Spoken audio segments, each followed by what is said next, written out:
Mr. President, thanks so much for joining us. Thank you. This latest idea floated by the Secretary of State, John Kerry, picked up by the Russians, is it possible this could avert a U.S. military strike on Syria?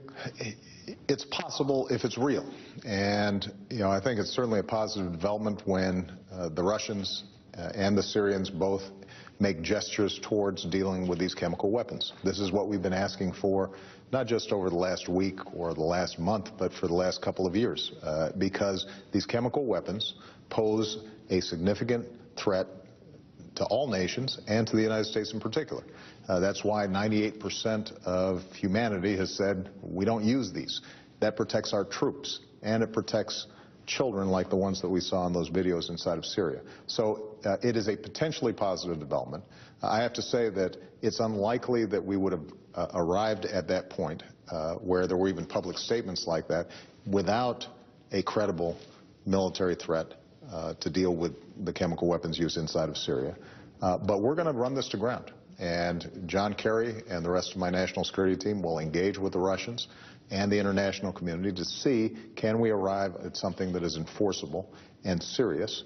One reason that this may have a chance of success is that even Syria's allies like Iran detest chemical weapons. Iran, unfortunately was the target of chemical weapons at the hands of Saddam Hussein back during the Iraq-Iran war.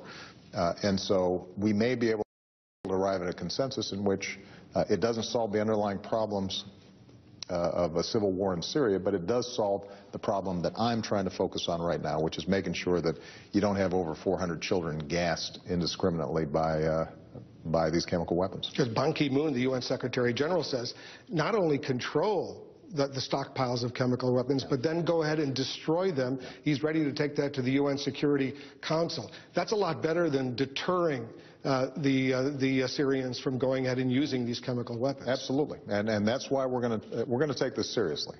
But I have to consistently point out that we have not seen these kinds of gestures up until now, and in part, the fact that the U.S. administration and I have said we are serious about this, I think has prompted some interesting conversations. And these are conversations that I've had directly with Mr. Putin. When I was at the G20, we had some time to discuss this, and I believe that Mr. Putin does not see the use of chemical weapons as a good thing inside of Syria or any place else. And so it's possible that we can get a breakthrough, but it's going to have to be followed up on, and we don't want just a stalling or delaying tactic to put off the pressure that we have on there right now. We have to maintain this pressure, which is why I'll still be speaking to the nation tomorrow about why I think this is so important. Is this Bashar al-Assad's last chance?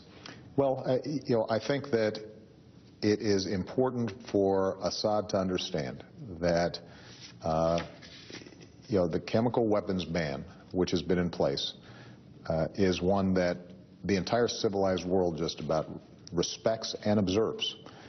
It's something that protects our troops, even when we're in the toughest war theaters, from being threatened by these chemical weapons. It's something that protects women and children and civilians, because these weapons by definition are indiscriminate. They don't just target somebody in uniform. And I suspect that some of Assad's allies recognize the mistake he made in using these weapons. And it may be that he is under pressure from them as well. Again, this doesn't solve the underlying terrible conflict inside of Syria. But if we can accomplish this limited goal without taking military action, that would be my preference. On the other hand, if we don't maintain and move forward with a credible threat of military pressure, I do not think we will actually get the kind of agreement I'd like to see. You're being seen right now on CNN and CNN International around the world, including in Damascus. Right. What I'd like you to do, Mr. President, if you're amenable to doing it, look into the camera, talk directly to President Bashar al-Assad, tell him specifically what you think he must do to avert a U.S. military strike. I don't need to talk in the camera. I suspect he's got people who will be watching this. He's probably watching it himself. We've been very clear about what we expect, and that is, do not use chemical weapons. control the chemical weapons, and now, because we've seen Assad's willingness to use chemical weapons, we're going to have to go further and give the international community assurances that they will not be used, potentially by getting them out of there. At minimum, making sure that international control over those chemical weapons takes place. That can be accomplished, and it does not solve the broader political situation. I would say to Mr. Assad, we need a political settlement so that you're not slaughtering your own people, and by the way, encouraging some elements of the opposition to engage in some terrible behavior as well. What I'm thinking about is, right now, though, how do we make sure that we can verify that we do not have chemical weapons that can be used not only inside of Syria, but potentially could drift outside of Syria? He said in an interview with Charlie Rose that if you, the United States, attack, launch military strikes, he said he will respond anything. He said expect anything. Not only from him, but from his allies. That sounds like a threat to the United States. Yeah.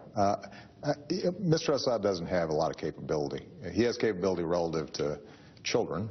He has capability relative to an